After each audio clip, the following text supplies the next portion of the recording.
Ellen Baca joins us now from the Tracking Center. Ellen, what's the latest update on our chances to see the northern lights tonight? I know a lot of people are excited about this. I know, me included. I have still yet to see them. So here's the breakdown, basically. We have a shot at seeing the northern lights. It's a pretty decent shot, but oftentimes these types of events tend to disappoint a little bit. Regardless, we have a solar storm, and that is going to be throwing some solar energy our way tonight. So the best viewing will be between 10 p.m. tonight and about 1 a.m. tomorrow morning.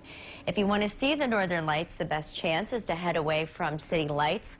Luckily for us, moonrise isn't until after 1 a.m., but we do have the chance of fog, which might lessen things. But if we look at who has the best chance of seeing the northern lights, it's actually pretty far to the south in terms of latitude.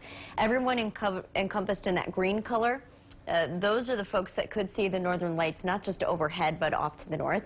And then as far south as North Carolina and Nevada, they could actually see glimpses of the northern lights depending on how this storm interacts as it rolls towards us here on planet Earth. So the biggest thing that we're going to have to watch for areas of fog. And just remember, with these solar events, too, it's not a done deal or guarantee. Space weather is harder to predict than just surface weather here.